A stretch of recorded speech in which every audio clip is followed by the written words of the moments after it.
Good morning, good afternoon, good evening, wherever you are. Welcome to this event celebrating the official launch of the Global Statelessness Fund. And now, as you're joining, I just want to invite you, if you would like to turn on the interpretation. This event is going to be interpreted in French, in Spanish, and also in Arabic. There's no Arabic button in Zoom at the moment, unfortunately, so Arabic is under Japanese. So my name is Tracy Gerd. I am a board member of ISI, the Institute on Statelessness and Inclusion. And today we're going to be going on a journey together to learn about this fund, to meet the people who are behind the fund, as well as the amazing activists who are already making even more change in the world with the support of this fund. So as we'll hear over the next 90 minutes, the Global Statelessness Fund is much more than a vehicle to get money where it is most needed. To activists and groups impacted by statelessness and working for change every day, though it's definitely that, it's also the outcome of years of collaboration and hard work by a group of stateless activists, civil society people, and donors who knew deep in their bones that the world would be profoundly better if stateless people had the funding, the tools, the technical support, and the connections to be their own most powerful advocates for ending statelessness, whether at home or internationally. And today, that's a reality. The Global Statelessness Fund has raised almost $6 million to fund groups over the next 3 years. It's already committed $1.6 million to 22 groups in 16 countries around the world.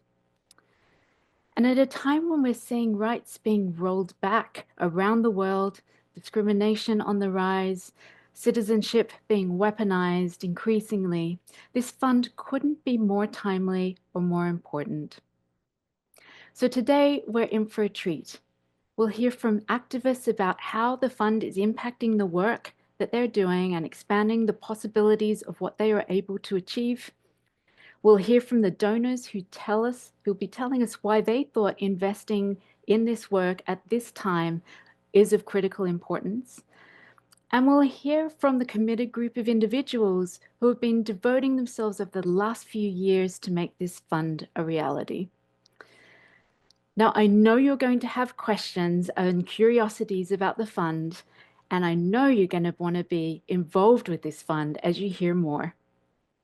So put your questions in the chat, and some of my colleagues will be able to answer them also in the chat, even though there's not going to be a live Q&A in this session. And please know this is just the first of a series of opportunities to engage. We'll be having more town hall spaces in the coming months. There's going to be scheduled for February 26 and 27.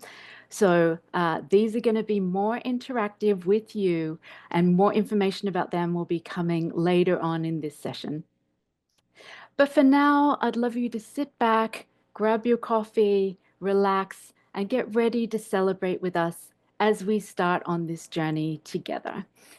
And I cannot think of a better person to welcome us on our way than Deepti Gurung.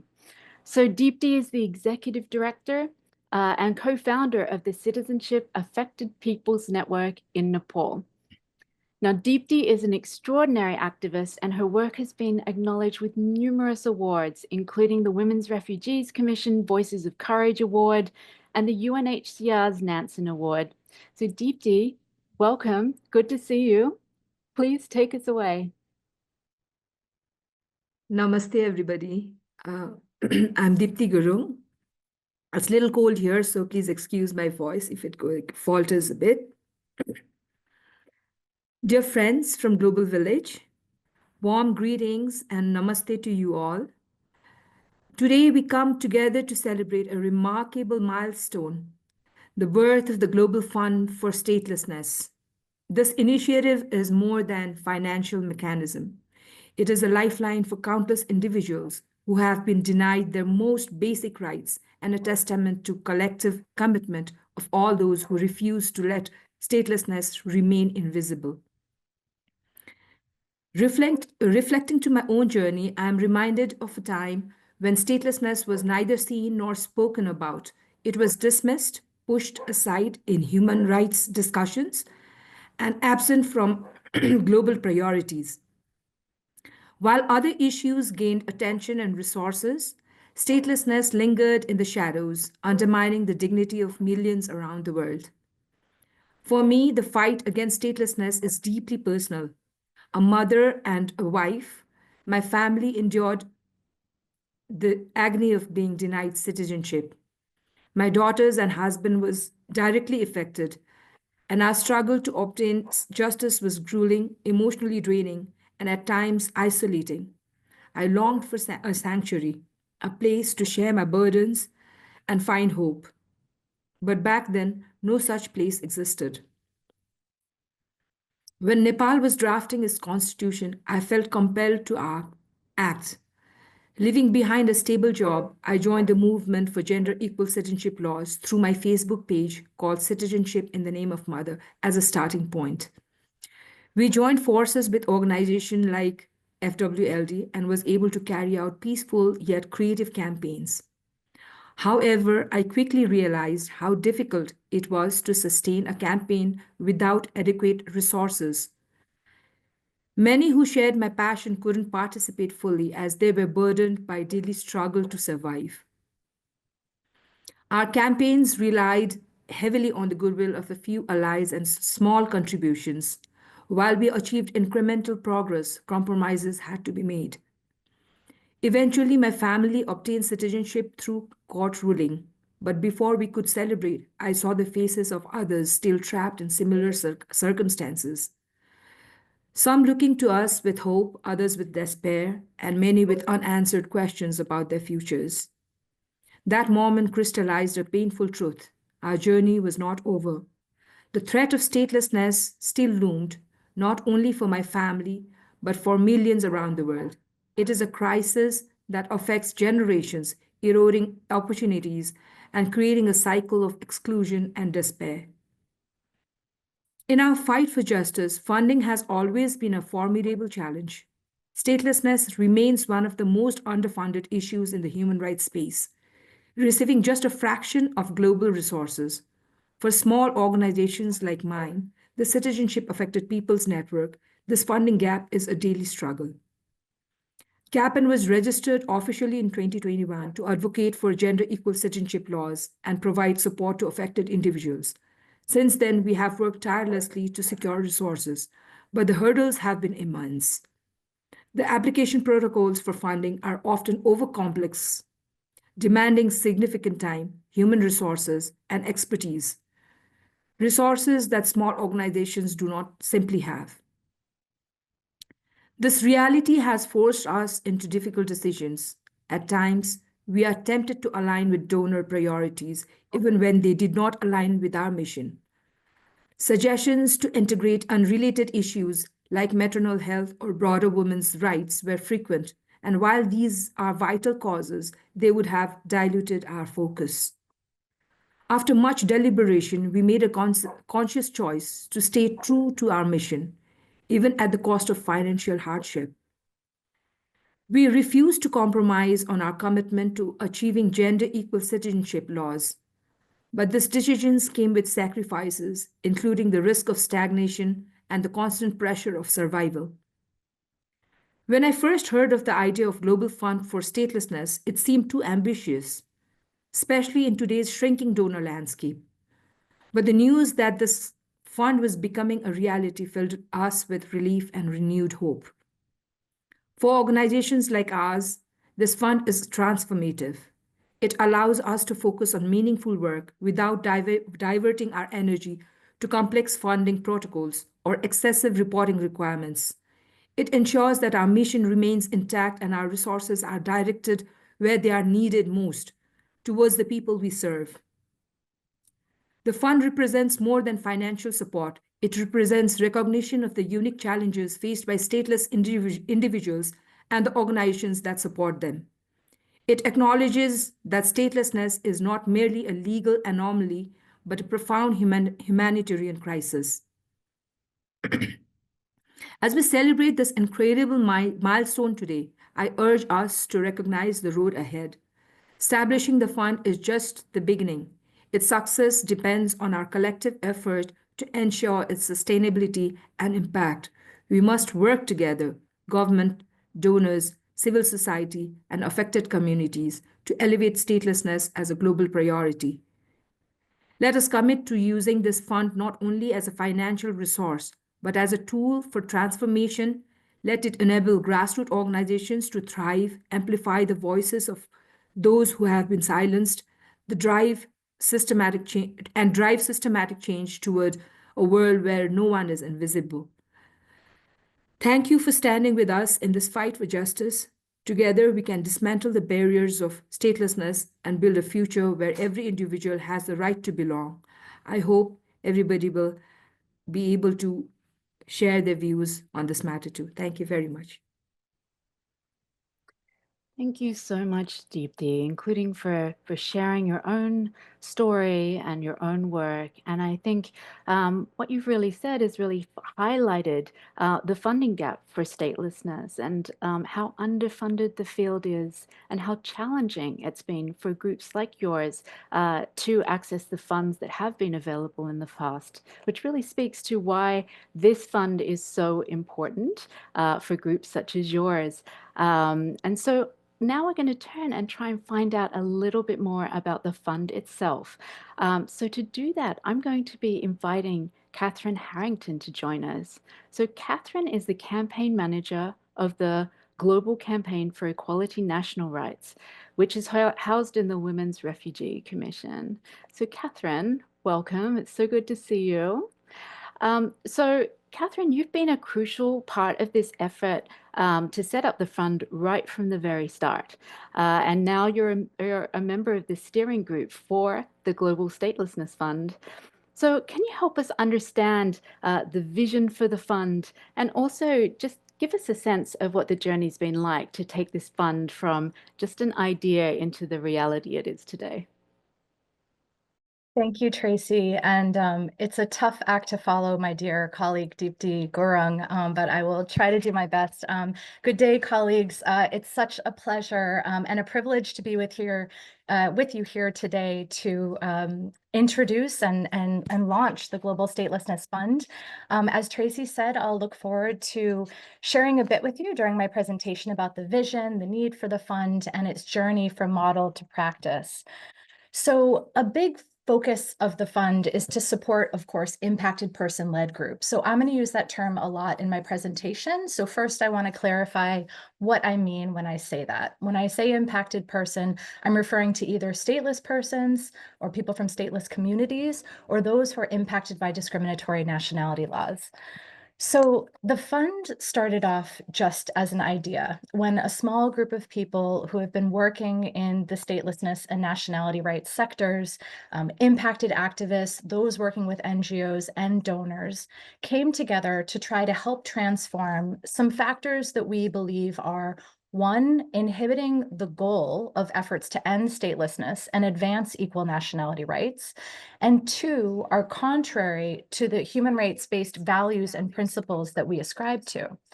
So these factors are impacted person-led groups have insufficient resources, technical support, agency, and connections. Donor knowledge, commitment, and funding levels to statelessness and nationality rights is low, and the structural barriers to funding stateless-led groups and impacted person-led groups are high. Stateless-led groups and those impacted by discriminatory nationality laws are also rarely included or lead in policy and decision-making spaces. And their relationships with donors, NGOs, and the UN have historically been unequal. So this small group became the steering group of the fund, which presently counts 10 members, 4 impacted activists, 2 donors, 4 civil society representatives with expertise working on statelessness and equal nationality rights at the global level. And I think my colleague might be putting in a link in chat with the profiles of the steering group members. So the fund is grounded in the belief that The growing problem of statelessness can most effectively be addressed by bringing increased resources directly to impacted people and their organizations. Through these resources, these groups are better supported to advocate, organize, and mobilize to advance their own agendas and shape the work of others. We understood that this is both the right thing to do and the smart thing to do because we believe that responses to statelessness and unequal nationality laws that carry the weight of lived experience are most likely to address the real needs of affected communities, inspire empathy, and lend urgency to the need for change. The fund's long-term vision is initiatives led by persons impacted by statelessness and/or discriminatory nationality laws, contributing to changes in law, policy, and practice at the national levels, enhancing the quality of life and the enjoyment of rights of impacted communities. We also have a vision of a broad base of donors that are committed to supporting the statelessness field, and structural barriers to funding the most hard to reach impacted person-led groups have been overcome. At the regional and the global levels, we hope to see a growing consensus that efforts to develop and pursue strategies to address statelessness and discriminatory nationality laws are centered and are led by impacted people. So how do we want to do this? The fund is advancing this vision through multi-year unrestricted funding. So funding for organizations where the organizations are making decisions about how the funds are spent, not funding projects. We appreciate the importance of core restricted funding, especially to the values of the fund. We're prioritizing impacted person-led groups while ultimately also providing a portion of resources to non-impacted person-led organizations that are playing a key role in working with impacted people to combat statelessness and advance equal nationality rights. The fund will provide technical support, networking, and peer learning spaces, and engage in funder advocacy. The fund has also developed a mechanism to overcome challenges donors face in reaching stateless-led and other impacted person-led groups. The fund also ultimately is seeking to support more equitable methods of impacted people collaborating with donors, NGOs, and for impacted persons' participation and leadership in national, regional, and international advocacy spaces. By doing this, we believe the fund can impact the field in the more immediate term in a few important ways. Stateless-led groups and those led by impacted persons are better resourced to pursue the change they want to see, resulting in their increased agency, capacity, and leadership in the sector. The fund will have laid the foundation for more sustainable funding to the statelessness field, and some of the most hard to reach stateless-led groups will have access to resources that in most instances would be impossible with traditional funding structures and requirements. Importantly, these efforts will shift power towards stateless-led and impacted person-led groups. So I want to tell you a little bit about the grant-making mechanisms, and then very, very excited to share with you a snapshot of our first group of grantee partners. It was important, I guess, first, I'll share a few kind of logistical notes about the fund. It was important to select a fiscal host to manage and disperse the funds. Open Collective Europe was selected as the best option after a rigorous search due to their commitment to our vision and the ability to facilitate the transfer of funds in very challenging contexts. We don't believe in lengthy application procedures, which can be a big human resource drain on already stretched organizations. Rather, the fund seeks out organizations whose work aligns with our mission. Our first group of grantees were selected through nomination and review by the steering group of the fund. The steering group members proposed groups that are led by impacted people, do rights-based work on citizenship and nationality issues with their community, and share the values of the fund. A due diligence process was undertaken with selected grantees, and we discussed with them the best means of providing the grant, responding to the challenges that they face. A fund management committee was established to review the case for the selected grantees and the due diligence that was conducted, and gives final approval for the grantee. The management committee is made up of one representative of Open Collective Europe, the fiscal host, one representative of the steering group, which is actually comprised of 3 steering group members, but with 1 vote on the 3-member management committee, and a third external party, the executive director of the Social Change Initiative, who has significant experience in movement building and human rights-based work. Before talking about our first grantees, a few words on how things will go during the grant cycle. The fund staff works with grantees to develop a vision statement to learn from them about their priorities for change. This informs the accompaniment support for the grantee during the grant cycle, including linkages with global and local experts who may strengthen grantees' work according to their priorities. Grantees will be connected together for peer learning and joint advocacy. We do not require grantees to write lengthy and time-consuming financial or narrative reports. Instead, our team will regularly meet with grantees to discuss what is working and what needs changing. Through this, we will stay up to date with the impact of the funds, the needs and priorities of our grantees, and this will help us enable us to make the strongest case to donors to grow the fund. So now I am incredibly excited and privileged to share with you a little bit about our first group of grantee partners. I am going to first share my screen because we have a few graphics that might help you digest some of this information. So let's see here, one moment. Okay.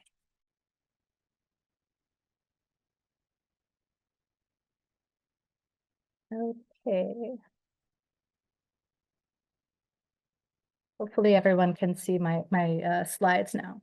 So the first group of grantee partners, we have 22 grantees representing 16 different countries with 1.6 million committed in funds. We have 4 groups in Africa, 3 in the Middle East, North Africa region, 4 in Europe, 3 in the Americas, and 8 in the Asia Pacific region. Recognizing the importance of getting resources to groups that are also unregistered due to the nature of challenges for stateless-led person groups, we have 5 organizations that are, excuse me, being funded that are unregistered. And the fund is providing support in this first group to 38% of the grantees that are women-led groups. The first group of grantees also focuses their work on a variety of thematic areas. So out of our grantees, we have 38% that are working on statelessness as it impacts minorities. 29% are working on issues related to migrants and refugees. 19% have a gender focus, and 14% work on statelessness as a broad thematic issue. So now I'm really excited to share with you just a list I'll go through quickly of our first grantee partners.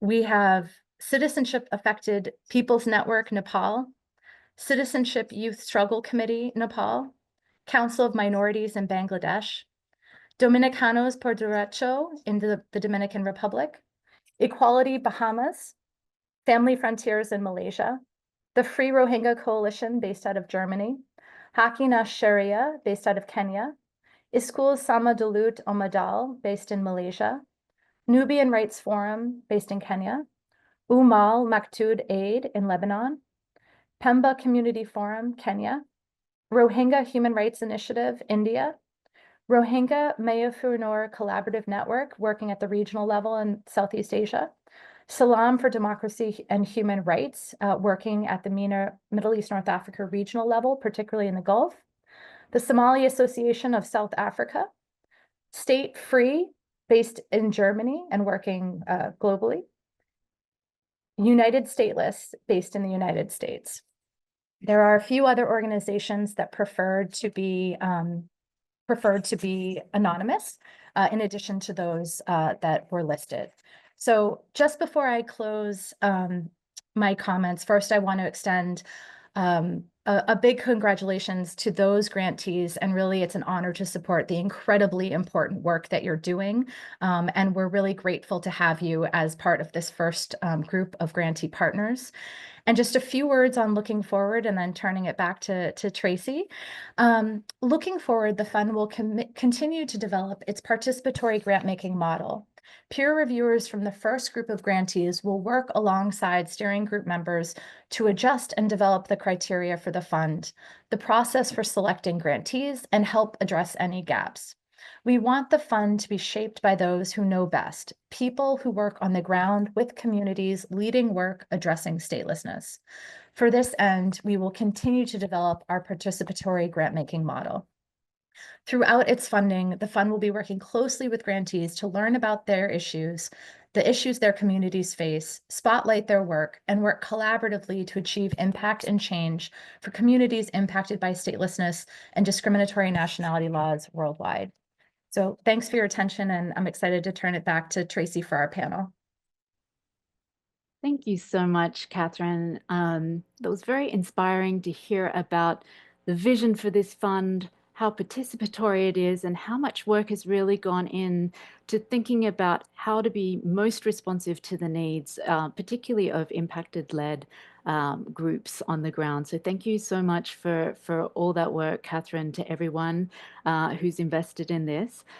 So now that we have heard a bit more about the fund and we've seen who some of the grantees are, let's start to meet some of the people who are already starting to transform the support from the fund into action on the ground. Now, some of these grantees that we just saw up on the screen have actually made a video especially for us, especially for today, to really help us understand what the fund means to them in practice.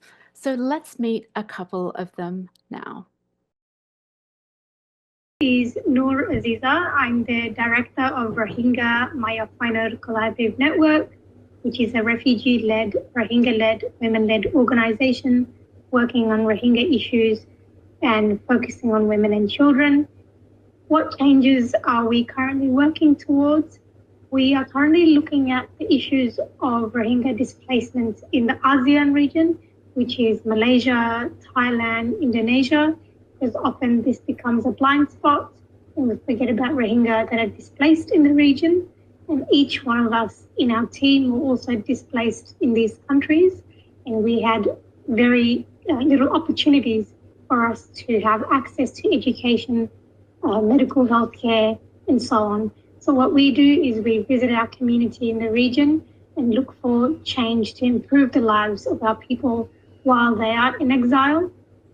So this fund that we are receiving from the Global Fund is extremely useful for our work. It's going to help us meet with our community, first of all.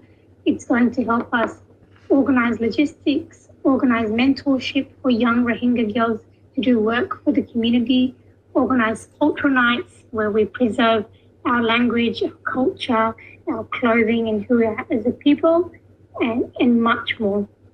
One story from our work that is extremely incredible to me is in the refugee camp in Indonesia.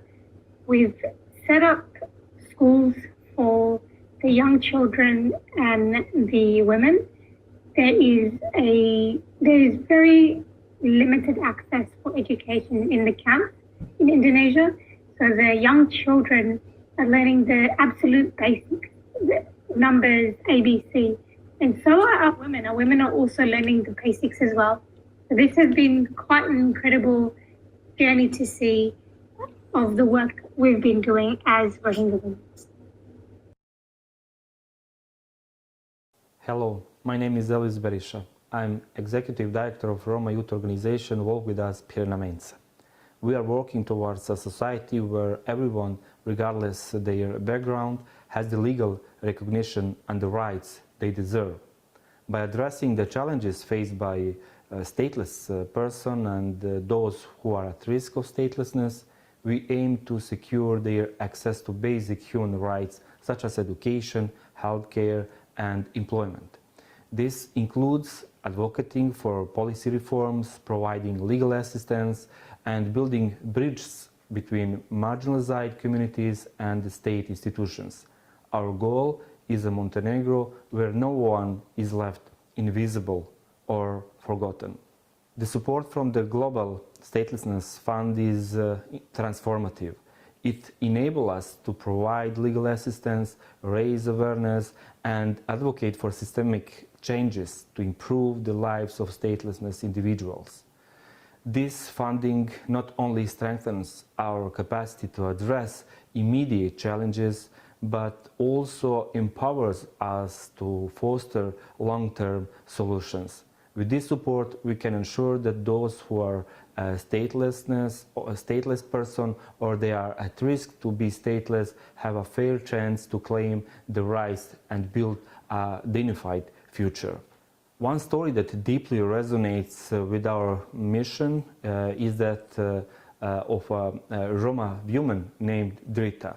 She is without any kind of legal status in Montenegro. She spent years unable to access basic services or even prove her existence.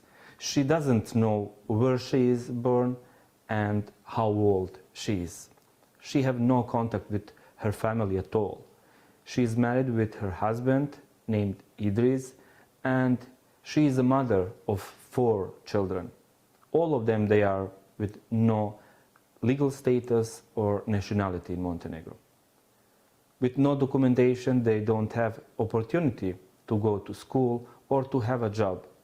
Drita is hoping that one day her children will have a legal status and they do not suffer like she do.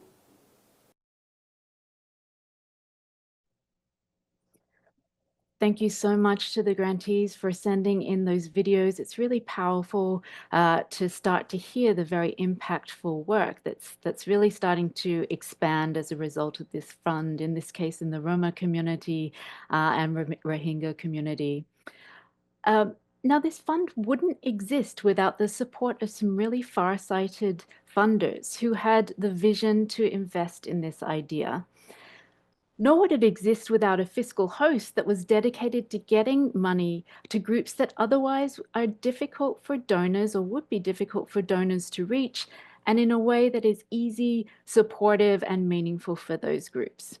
So we're going to hear from these insightful people today. And we're going to start off with Jean-François de Hertog, the Executive Director and co-founder of the Open Collective Europe Foundation, who is the fiscal host for this fund. So Jean-François, welcome. It's lovely to meet you here today. And I know Catherine had mentioned that it took a long time for this fund to find the right fiscal host for this fund, one that could really meet the needs of the groups that this fund is trying to reach. And Open Collective really ticked all the boxes for this. So would love to hear a little bit more about Open Collective and what your role is and what really attracted you to taking on this fund as one of Open Collective's initiatives. Yeah, thank you, Tracy, and hello, everyone. So yeah, basically, as Catherine presented it, the Global Statelessness Fund is a really innovative approach. And the discussion between ISI started almost 2 years ago now, I'd say. And we had to go through a lot of discussion in order to make it happen. But we had a shared belief in the first days of the discussion. It was that basically direct cash assistance to groups is really one of the best tools to empower them on the ground and to help them to make actually a change in their own community. So this shared belief really helped us to work together and to make it happen today. So yeah, we are really proud of that. And we experienced this kind of direct assistance in the past, especially in the context of the Ukraine war. So we were really happy to be able to replicate it on the topic of the Global Statelessness Funds in order to really put the impacted persons at the center of the solving of the problem. So that was a long road, but it was super exciting. And I think that our shared values really helped us to go along, keep working on it, and make it finally happen today. And so, yeah, basically, Open Collective, our role is to basically be the infrastructure of the fund. So we are hosting the grants. We are working with the donors to meet their requirements, to communicate them the necessary information, and keep them up to date on what's happening on the fund. And of course, we are also processing the grants to the grantees. We are making everything we can to make it happen as efficiently as we can and as fast as we can. And I guess that the last point I'd like to share today is that beside this money aspect that we process, we are also offering a platform to the groups. And I think that's a really important added value that we provide. So today we have already a few groups that are registered on the platform, like Apatry Network, United Stateless, and others. Basically, we offer them this platform so that they can manage their funds in a very transparent way and participatory way. So we invite them to register, to build a team on the platform, and to manage their budget online, which is an amazing learning curve for the groups, even more if they don't have this experience to work as a team with money management. So for now, we are really happy that some of the groups accepted to join the platform, and we are really looking forward to have many more in the future. Wonderful. Thank you so much, Jean-Francois. I really loved your point and how you were talking about the shared vision, the shared values, the importance of putting impacted people at the center that's really driving even the logistics of this fund. So it's really wonderful to hear about your work and your willingness to really make this a reality. So I'm now going to turn to three of the funders who have invested in this and really believed in the idea of this fund and saw its transformative potential. I'm going to start with Audrey Gouchon, who is the portfolio manager for People on the Move at Porticus Foundation. So Audrey, hi, welcome. I'm going to start by asking you, what did you see in this fund that convinced you to invest in it? Thanks, Tracy, and hi, everyone. I want to start by saying how delighted I am to be here to celebrate this important moment on the journey to end statelessness. So I'm Audrey Guichon. I lead the work of Porticus focused on people on the move, and I've been involved with the fund.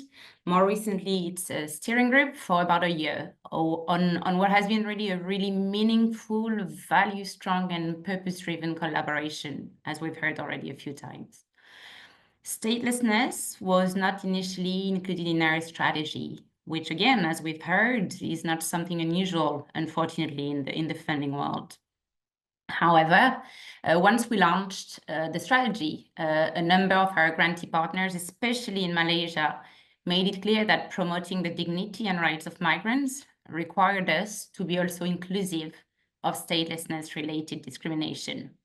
And I'm very pleased that through this collaboration with the fund and the diversity of people and groups it brings together, we've been able to start filling this gap. But to your point, Tracy, I would also like to reflect on the fact that there are a lot of efforts and conversations about participatory approaches to philanthropy and in the social and environmental justice fields more generally. At Porticus, we have participation as one of our institutional goals. And we know that participation does not just happen like that. It requires intent, trust, and methods.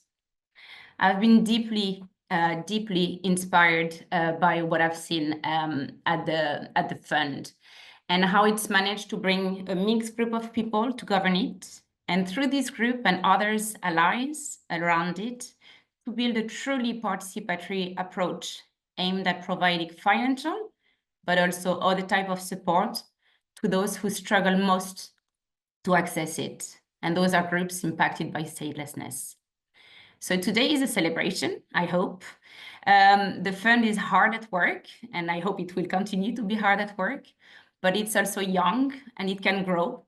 And at this moment in time, I'd like to end with an invitation to those who can to join the efforts to support it. Thank you all and congratulations. Thank you so much, Audrey. And I'm so impressed to hear that you at Porticus really saw the value of including statelessness as a strategic priority in your work. And you're right, that's very, very rare in philanthropy. And hopefully a few of these funders in the audience today might be inspired to do the same thing with their work. And it was also very inspiring, I thought, to hear about Porticus's real valuing of the participatory approach. And that was one of the things about the fund that you found really important. So thank you so much for sharing this and for investing in this work and for inviting others to join in as well. So thank you, Audrey. I'm going to turn now to Otto Saki. So Otto is a global program officer on the civic engagement and government team at the Ford Foundation. So Otto, so great to have you here today with us. You know, Otto, Ford is such a powerful and influential funder in the human rights philanthropic field. You must get approached to invest in funds all the time. So I'm wondering what it was about this particular fund that really caught yours and Ford's attention. Thank you so much, Tracy. I hope you can all hear me clearly. I'm also nursing a terrible cold, so I hope my voice won't be groggy. First and foremost, just to congratulate you all on this initiative. I always want to start off by saying that philanthropy finds people on the journey to change their circumstances. So in this endeavor, we are coming in not to start anything, but just to complement your efforts. And for that reason, we are very much humbled. As you mentioned, the Ford Foundation is one of the leading social justice foundations globally and has historically been involved in groundbreaking initiatives at a number of levels. But for this initiative in particular, it doesn't fall in any of our programs within our regular programs. And what caught our attention are a couple of things that I'll just quickly run through. The first is that it being a special initiative and a special grant that we made, the issue of statelessness is very critical and it's timely. The second is that it's very under-resourced. As I've said, it's not within our parameters or within our program priorities. And we realize that not so many funders are stepping in to support these initiatives or this work. The third point is that we're at a critical moment in our time as a people and as humanity.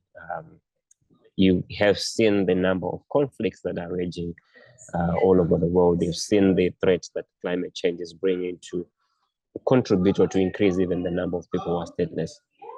And for that reason, it becomes an opportune time for us to be making these investments. As Audrey mentioned, from Porticus' perspective, that they take a participatory agenda strongly. We also really focus on the inclusion of people who are worst affected by any form of issue that we want to contribute to its resolution. So we were excited to see the inclusion of people, stateless people, in the decision making, in the grant making, and in the identification and design of this work. So that for us is particularly exciting as an approach. Let me hand it back to you, Tracy. Thank you. Otto, thank you so much for that. And I loved what you've just said, because you talked about not only the issue of statelessness being important, the underfunding of statelessness, but I think you hit on a really important point, which is the connection that statelessness has not just to the human rights field, but to a range of different fields, whether it's conflict, whether it is climate change, whether it is migration. There's a whole range of issues where statelessness intersects, and I'm really appreciative that you see that, and that was part of your motivation for joining the fund. So now I'm actually going to turn to Tim Parrott. So Tim works with the International Human Rights Program at Oak Foundation. So welcome, Tim. We're so glad to have you here today. There you are. Hi. Oops, we're losing you. But Tim, you've been involved with the statelessness work for a while now. So I'm wondering if you could speak to us about how you see this fund really fitting in with the broader statelessness field. Yes, good morning or good afternoon to everybody, and congratulations on a very important milestone, the launch of this new initiative and the fund. I think for us as colleagues and our partners have stated earlier, I mean, we have seen statelessness as a really corrosive and issue which has affected many areas of the human rights field. As with other funders, we have a particular thematic focus. It wasn't a standalone engagement in statelessness as an issue. We'd actually come into it from a detention perspective. And we realize that statelessness does fall between the gaps of many thematic priorities of funders. And so we thought that this particular initiative would, by not only prioritizing a participatory, directly impacted approach, but a means to distribute small grants, unrestricted grants, would appeal to funders from many different thematic interests. It's a effective, practical mechanism with that value we've mentioned of bringing in lived experience, directly impact into the crafting of local solutions. And I think also for us, a very important dimension was we've seen the statelessness field grow in visibility over the last 5 years or more, as also we've seen the oppression and the discrimination continue. And so we felt that we're looking to, in a way, reinforce the existing architecture, scaffolding, the bones of an infrastructure and ecosystem with a critical additional reinforcement, which is the fuller participation of lived experience groups.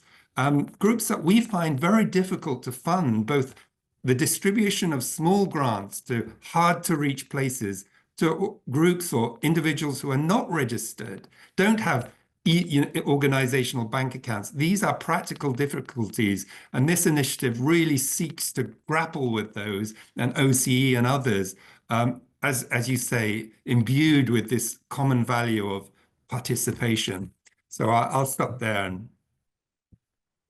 Thank you so much, Tim. Again, you picked up on this really important point, this intersection with statelessness, with all of these other fields, and yet its tendency to fall between the gaps for many funders. You came in from the detention piece, so that was very interesting as well. And I think this idea of the fund really reinforcing the ecosystem at a time of increasing discrimination is such an important one. So thank you, Tim, so much for sharing your thoughts for us. And thank you to all of you, Jean-Francois, Audrey, Otto, and Tim, not only for being here with us, sharing your insights, but also for your commitment to the fund. Thank you very much. And now it's actually time to hear from another grantee. So we're going to be hearing from Salam for Democracy and Human Rights. My name is Jawad Fayrouz, former Bahraini MP, now directing Salam for Democracy and Human Rights based in London. We focus mainly over the issue of the statelessness in the MENA region, and either it is related to not having nationality at all, or you become stateless after certain policy changes where the revocation of nationality, which led to become stateless. On that regard, we try to be direct engaged with the stateless communities to empower them, spread enough knowledge and abilities to how they get their rights. At the same times, we try to do a lot of capacity building and try to engage them with a different UN mechanism. At the same time, try to utilize different tools of the social media and international media to give international communities engagement with these stateless communities in general. For sure, part of our goal is that how much we can qualify these stateless communities to try to stand by themselves and continue their journey through their own abilities, and part of it trying to provide certain educational opportunities for them to upgrade their skills. We believe in that to get enough secure and for confidence of all the teams who are working on any campaign or advocacy to produce the best they can. They should be having enough financial security. That financial security couldn't be managed without getting supported financially by donors, and to have it not just for a certain campaign or certain project, but to be a little bit on some long run payment to be done. And this is that we found that Global Stateless Fund provide us, where we can be at least be sure that through our operational costs, there is enough fund that let us to continue and produce whatever we can in the best way. I myself found that my teams become a little bit more secure and more productive when they heard that we are supported by Global Stateless Fund, and that made us to be more stable to continue our journey defending the rights of the stateless communities. As you know, I am one of those being affected after my nationality has been revoked. So since then, 2012, we faced out that continuous revocation of nationality, which led to the statelessness of those whose nationality has been revoked. So through this chart, it's indicating that a yearly of the revocation of nationality, how it was. But in 2019, we can see reinstate of the nationality, which dropped a lot the total number of those whose nationality been revoked. So that indicates that we can be effective. We can be so much hopeful that our efforts could lead to the change. And that change could be so much important that to give us a little bit more ambitious that we could be effective and can make the change in the reality. Wonderful. So thank you, Jawed, for sending in that fantastic video about your work. So now we're going to switch gears a little bit on this journey we're taking together. We're going to land for the next 15 or 20 minutes or so in a really beautiful place. We're going to have a panel conversation in which we'll meet some of the core people who are behind the fund, the people who imagined it and who have worked so hard and so thoughtfully to create it. And I'm so glad we could be here with them for this very celebratory moment for this launch for the fund. So I'm going to invite my panelists onto the screen with us. Each of you have actually played a very crucial role in the development of the fund, and each of you, I think, can shed some light on different aspects of the fund to really create a bigger and fuller picture for us. Where I will say we're running a little bit behind today, so I'm going to be asking you to keep your responses to my question just to a few minutes each, if you don't mind. And I'm going to start with Bina, and I can't quite see her on the screen yet, but Bina, there you are. Bina Ramanand co-founded the organization Family Frontiers. So this is a group that supports and advocates for binational families for citizenship rights in Malaysia. So welcome, Bina. It's so great to have you here.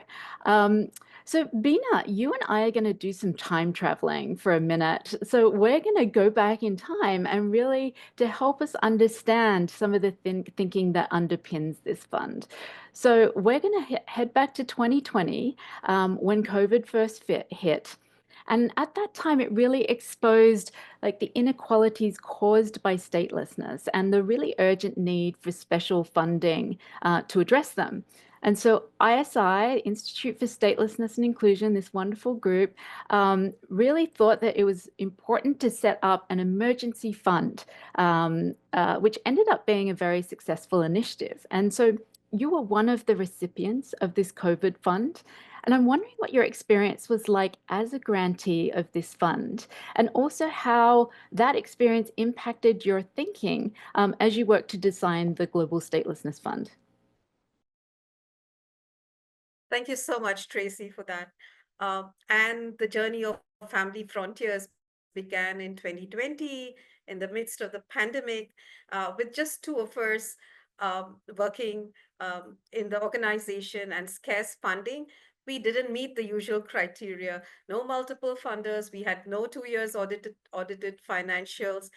And but that's when the breakthrough came and the COVID Emergency Statelessness Fund, which was a small but powerful grant. And we took bold steps, um, and uh, launched a strategic litigation case.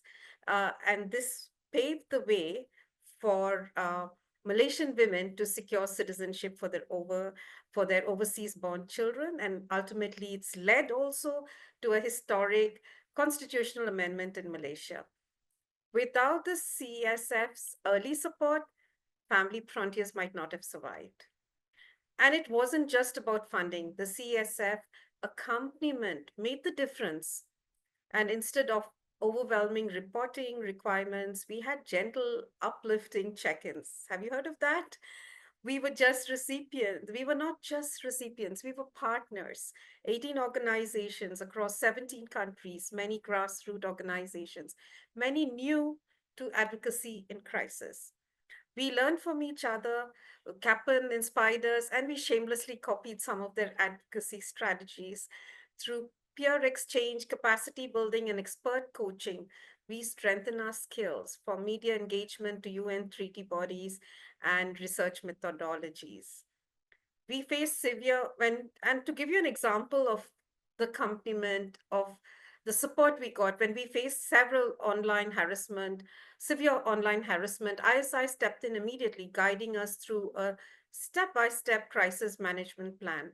It was more than financial support. What we received was holistic, human-centered support that kept us going. I remember telling Amal that the CESF should continue beyond. He growled back. He said, "We are not funders."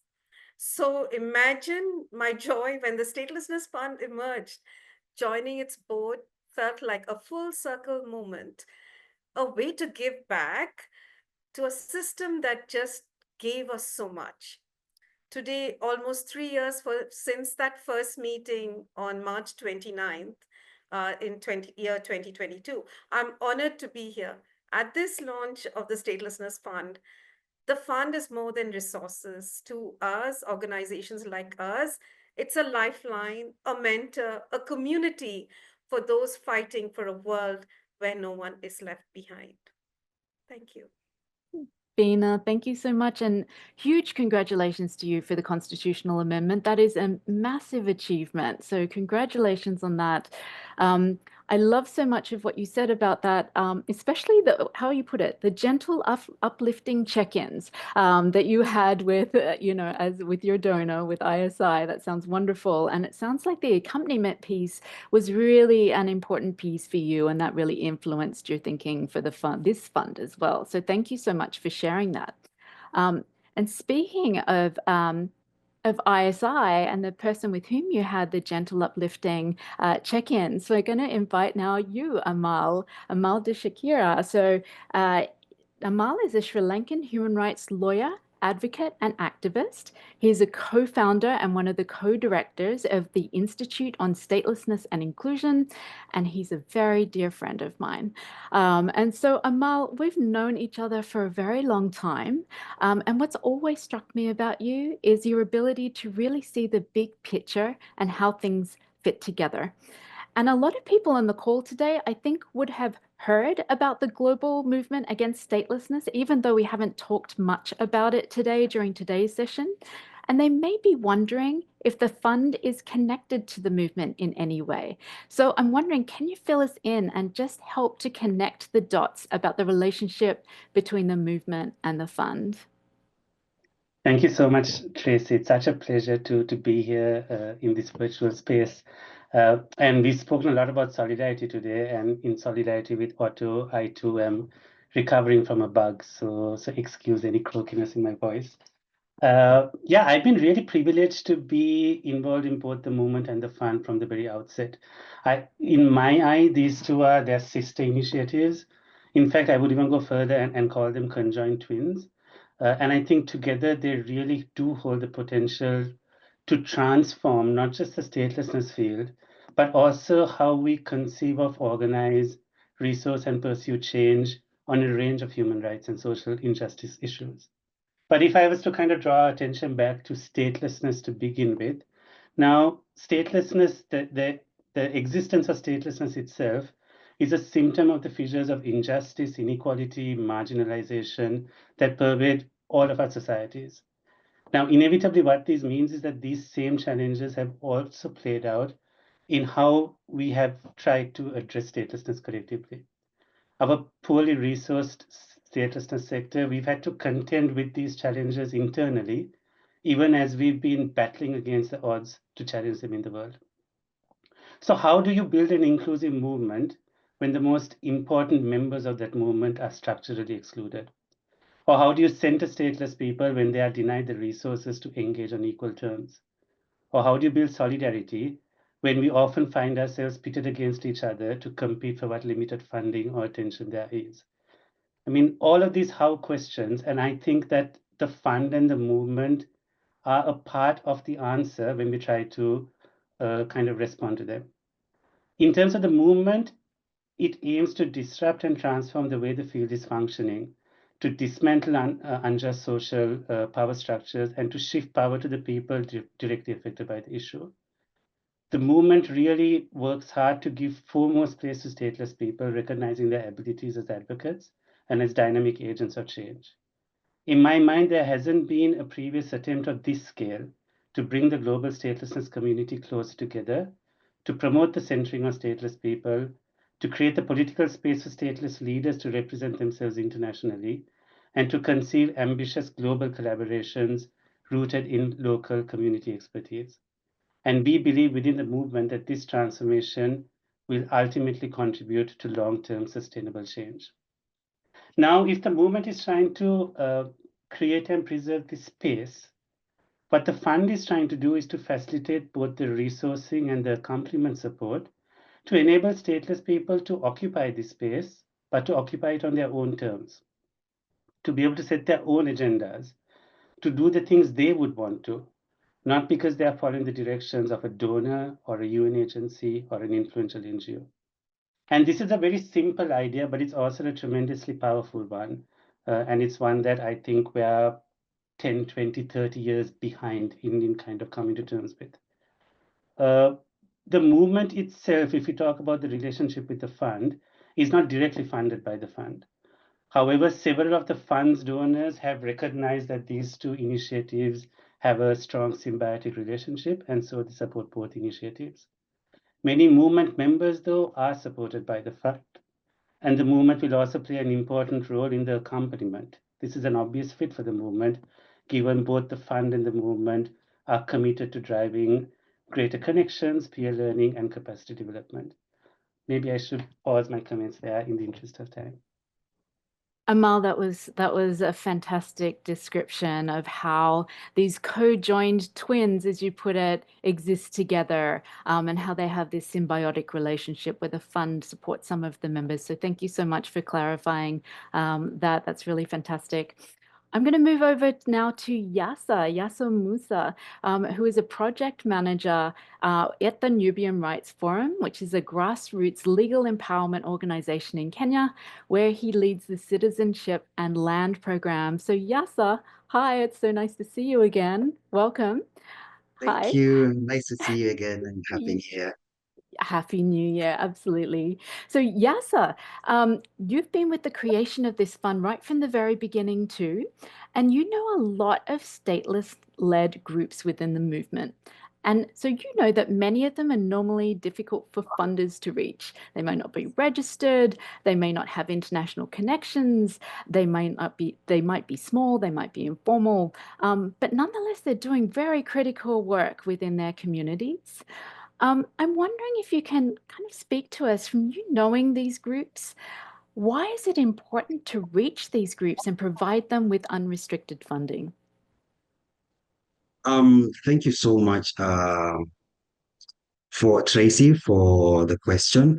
I think from my perspective, reaching out to stateless-led and providing them with unrestricted funding is crucial because these groups are the lifeline of the statelessness movement.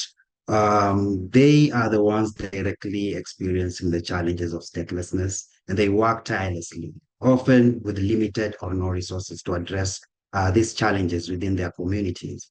Funders often have specific or objectives, themes, and areas of funding. So, such as access to education, you need a birth certificate to register. You need birth certificate to register. Poverty eradication requires documents for registration. Zero hunger. So all these strategies require documents for you to be able to apply. While these themes are important, stateless and affected communities are often found nearly impossible to align their proposal with these themes, since they experience exclusion by design due to the documents that are required. Statelessness itself is a foundational issue that intersects with sustainable development goals, but is rarely recognized as such. For example, without documentation, stateless population cannot open bank accounts. They cannot access scholarship for their career development. For instance, sportsmen and sportswomen, they are locked out of opportunities to travel abroad because they lack prerequisite documents. So it means their careers end up not going anywhere because you need a passport for you to travel. You need a birth certificate for you to apply for that passport. Just like what Deputy said, funding opportunities often demand documentation, formal registration, or an organization for expertise. You need to be a project manager. You need to have gone to school to navigate complex and tedious application processes. You need to give out log frames, theory of change, financial audit, even strategic planning. These are just but luxury to many stateless communities because they do not have basic information. Funding landscape for stateless is incredibly limited. Many grants are a one-time. You'd find application being put online and then it is a one-year project. So you cannot be able to realize this project as you continue. Another thing is statelessness is often seen as a marginal issue. The technical support provided by international organizations is valuable, but rarely transcends to long-term solutions for grassroots groups. Instead, this group remains under-resourced and they are excluded in meaningful participation, just like how Amal said. There's limited knowledge also in understanding what statelessness is and how it affects human rights, which in most cases, it's often conflated with refugees and asylum seekers, who in most cases you find asylum seekers, refugees, they have documents or proof of documentation where they come from, but for the stateless communities, this is overlooked. This means that stateless communities they cease to exist completely. Organizations, when you look at IOM, UNHCR, they address the statelessness, but on a very little mechanism, and you'd find the issues that are focusing on our displacement of communities. So there is need for us to provide unrestricted funding to stateless communities, not just about supporting their work, but about recognizing their lived experiences and expertise. It's about addressing the power imbalances between funders, grassroots groups, removing barriers and ensuring that these communities have the autonomy and resources to prioritize their needs. These groups play a critical role in raising awareness, advocating for their rights, and supporting their communities. Yet they are often excluded from very systems designed to support marginalized groups. I likely say by investing in statelessness, groups we are not only strengthening the movement, but also ensuring that the voices of the most affected individuals, stateless, are at the center of the fight for exclusion in justice. It is a step towards dismantling the structural inequalities that perpetuate their visibility and exclusion, and centering statelessness challenges and shifting power from the grassroots level to the national level, to the regional and global context, so that they can be able to address and they come up with their own agendas, address their own issues, understand the challenges that they're facing, and also prevent the scramble for funding, which sometimes prevents and puts you different from the goals and strategies that you had put into place. So these are some of the issues that many have been addressing. These are some of the issues that they've been facing in terms of why we need to have a stateless fund to be able to make sure we have these challenges. Thank you, Tracy. Thank you, Yasa. That was a wonderful explanation. I love the way that you described these groups, that they are the lifeline of the statelessness movement, and you made it very real, a lot of the challenges that they are facing and why this flexible funding is so important. So thank you so much for helping us understand that so well, Yasa. I really appreciate it. I'm going to move over now to the final person in our panel, Martin Dunn. So Martin is a social entrepreneur, a human rights activist, an impact investor, and a donor. So Martin, it's so great to have you here today. It's been a while since I've seen you, so it's great to see you. I think it is really no exaggeration to say that this fund wouldn't exist without you, certainly not now, because you have been one of its most avid funders. You've been the most avid funder and fundraiser. You've worked tirelessly to convince other funders to come on board. You've been part of statelessness conferences. You've funded individual statelessness groups, as well as the global movement as well. So I'm curious, what inspired you to support this fund, and what is it? What is the impact that you see, or the vision that you see for the impact of this fund on the statelessness field as a whole? Thank you, Tracy, and that's overly kind about my role, but I think thank you. So my interest in the fund grew out of my engagement with the global movement, which I had begun investing in significantly back in 2021.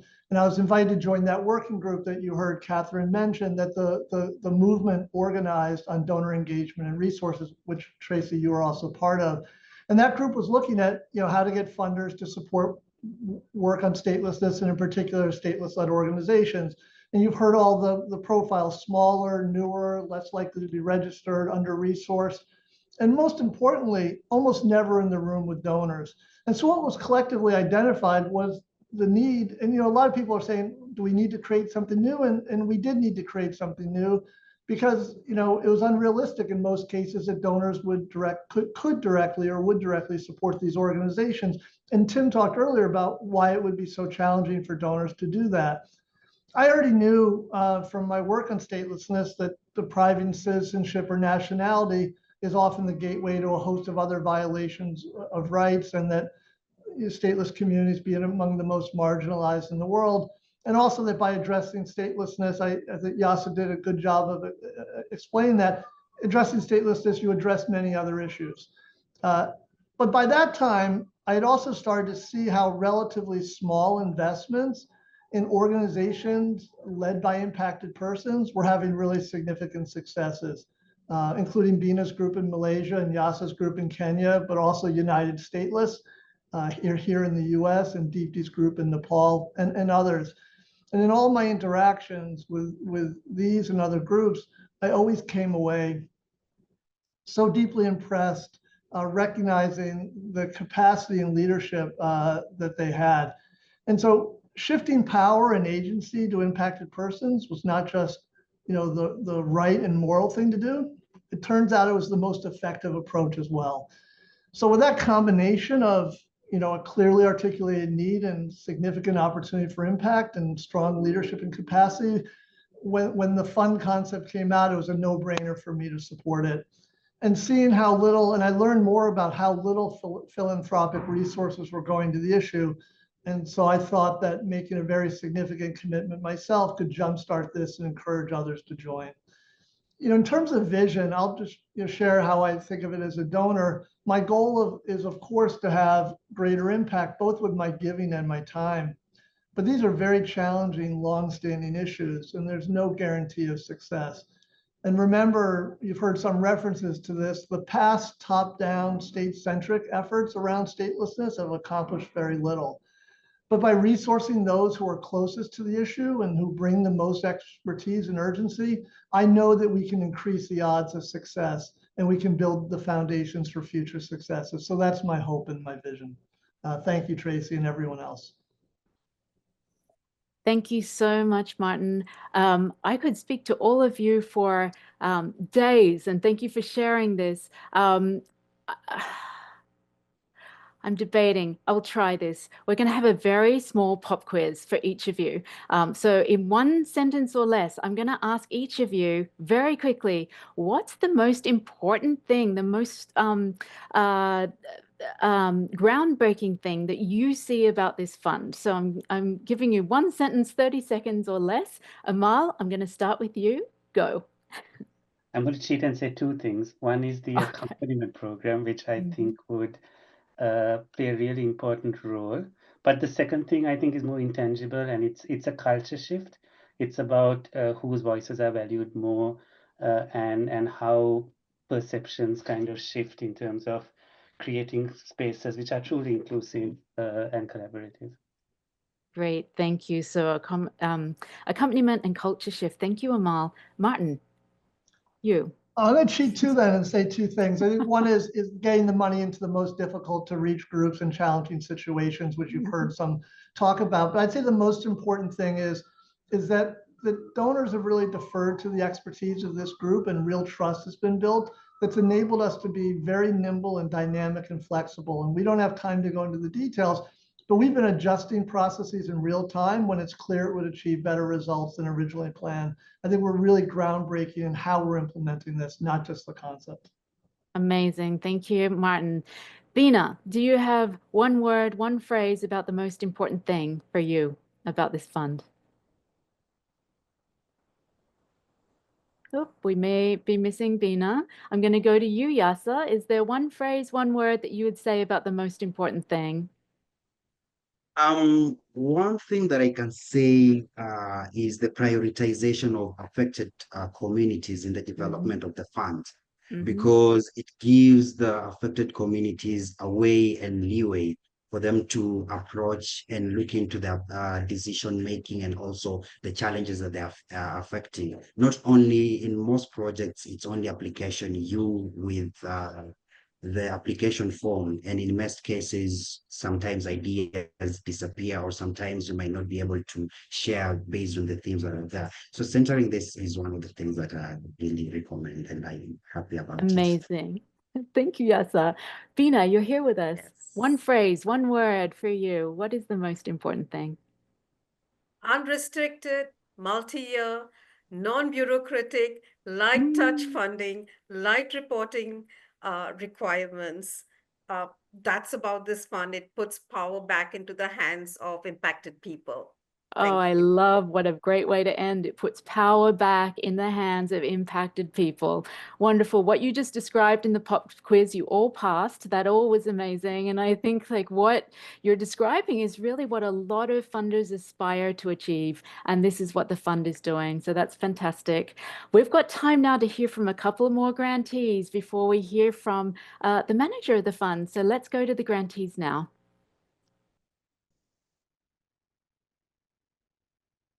Hi, I'm Alicia Wallace from Equality Bahamas, which is based in the Bahamas, and we are working on equality for women, girls, and LGBTQI plus people.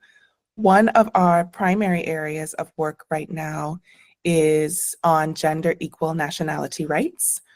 Right now, our Constitution is discriminatory in that women do not pass on citizenship in the same way as men. And this, of course, can result in statelessness. So this is a very pressing issue for us. We've been working on it very consistently since 2014 with very limited resources. And we're really excited to have the support of the Global Statelessness Fund now, which will allow us to deepen our work and to be able to plan a bit more so that we can have a longer campaign that is really sustained with all of the digital and tactile collateral that a campaign requires, being able to engage with people in the government, but also engaging with affected people and people on the ground that want to know more about this issue, want to have a better understanding of what's happening and how we can all make a difference. One of the interesting things that has happened over the last few weeks is that we were working on building a hybrid course. So building out the online components by having recordings from people who are experts in various areas, and very importantly, talking to affected people. And it was very touching to see people who have been affected by this and who are now grown, they have their own children, but having that visceral reaction to just telling their own story, to talking about what it was like to not carry a Bahamian passport, to not be seen by the government or by peers as a Bahamian citizen, and being an outsider and having to carry around just loads and loads of papers kind of bound together, constantly having to prove who they are.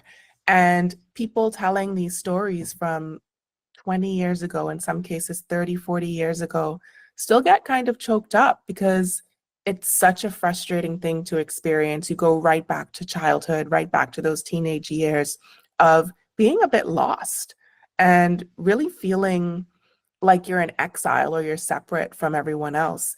And it was difficult to have this kind of conversation, and to see people get so upset about it, and to know that we have such a long way to go. But at the end of these interviews, everyone said how important it was for them to be able to share their story, however difficult it was. And they're really happy to see that this work is going on, and they see the difficulty, they see the challenges, they see how slow the progress is, but seeing that appreciation and that excitement from them that this work is continuing has really meant a lot for me and for the team at Equality Bahamas. And it's one of the things that's going to keep us going for sure in the years to come as we continue to push for gender equal nationality rights and an end to statelessness in the Bahamas and all over the world.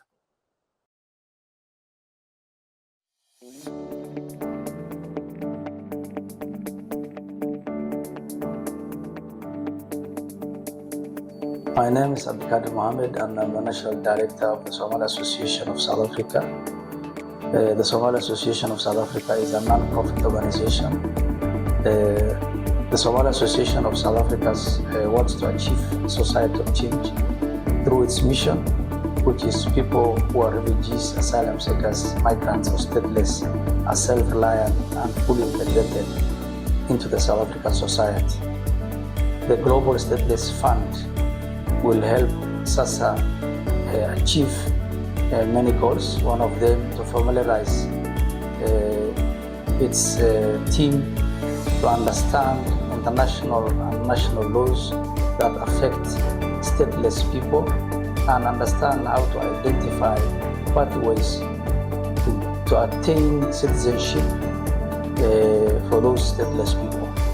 The other achievement will be through this fund. SASA communication team will develop materials to share through local communities on the risk of statelessness, and offer voice to the stateless individuals who will wish to share their stories.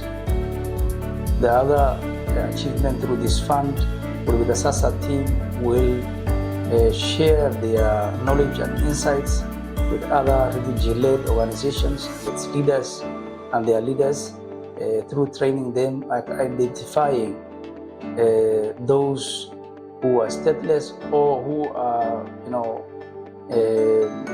at risk of becoming stateless, and therefore will also motivate the other leaders so that we come together and we form a team that deals with the issue of statelessness together.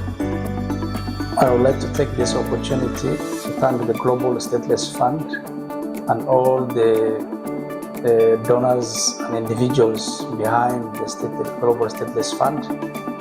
On behalf of the Somali Association of South Africa, we really appreciate the support we are receiving from this fund, and we are looking forward to achieve a lot through this funding. Thank you so much.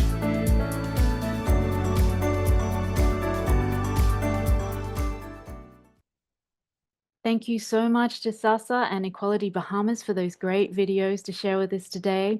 And now finally, it is my great pleasure to introduce you to Sabine Larabeau, who is the manager of the Global Statelessness Fund. Sabine, hello, welcome, congratulations on launching the fund. I'd love to hear what's happening next for the fund. Thanks so much, Tracy. How exciting to be here today. We've all been giddy at this launch. It's fantastic to hear from so many people who have been involved in the initiative. We've now got 22 plus grantees who are receiving their first grants or have received their first grants. We're now launched. So what's next? I wanted to highlight a few things that we're prioritizing this year that we've touched on a bit. One of the main things is development of our participatory grant making model. So participatory grant making, as we were talking about earlier, it seeds decision-making power about funding, including the strategy and criteria behind those decisions to the very communities funders aims to serve. Our vision has been to develop this model beyond the steering group that has been participatory and that has really fueled the approach we're taking. We want to engage grantee partners in shaping the approach of the fund in the next stages. That will involve consultations with grantees for setting the criteria and priorities for further grant making. It will shape the approach to the nomination process, to due diligence. Will involve grantees in designing the accompaniment program and in inputting into the monitoring, evaluation and learning that we're going to be doing, shaping our understanding of our impact and the approach that we'll take in evaluating this exciting pilot project. We'll also engage grantees as peer reviewers to review grantee nominations and applications and provide assessment, and that will feed into decision-making on future grantees. For the grants themselves, in the first half of this year, we'll be selecting a further 20 to 30 grantees. This will be groups led by people impacted by statelessness and also this year, individual stateless activists. In the second half of the year, we've allocated 15% of our grant funding to select organisations that might not be led by people impacted by statelessness, but who play a really crucial role, whose approach strengthens the work being done within the wider statelessness movement. We will have 2 town hall meetings in the last week of February to accommodate different time zones. And these town halls will provide details on the approach and the next steps to people who may be interested in becoming grantees or in nominating grantees. And there's a link in the chat to the sign-up form for the town halls. We'd love to have you there. Another aspect is the accompaniment program we've heard a lot about. We see it as such an important part of our model, providing peer support, solidarity and development opportunities. We'll have grants available for grantees to develop organisational capacity according to their own priorities and vision.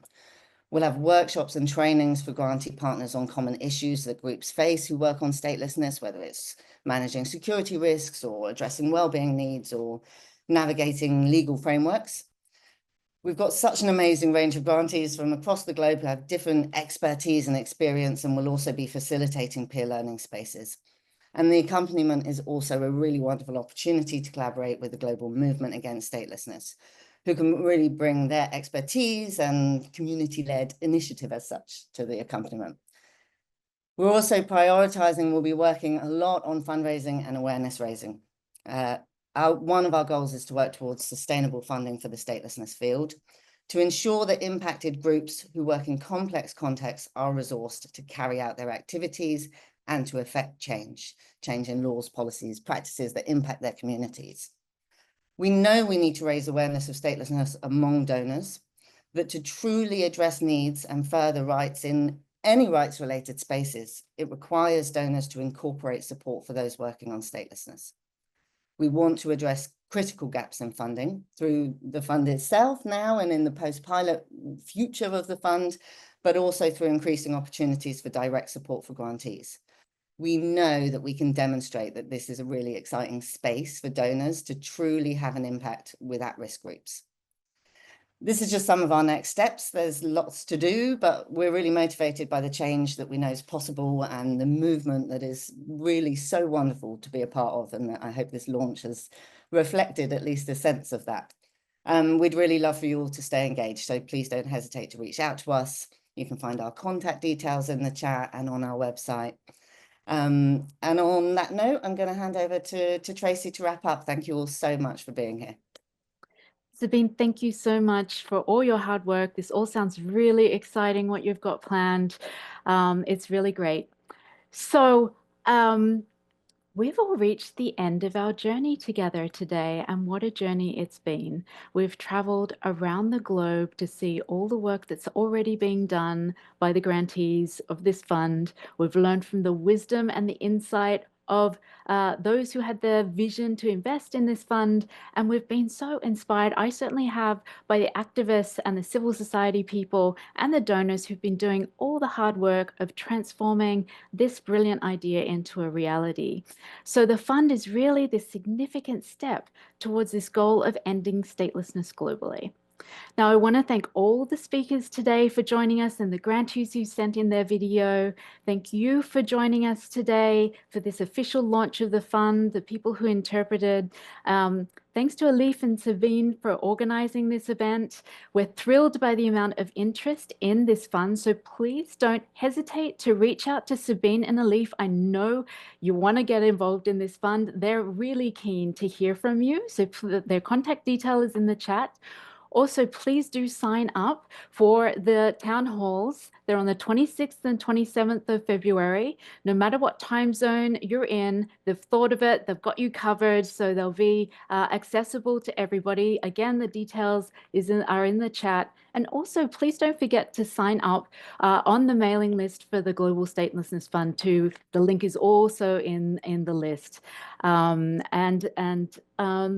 I think that's it for today. So goodbye, everyone. I really appreciate you being with us here for this celebration, and we look forward to seeing you soon and hopefully at the town halls next month. Thank you so much. Bye.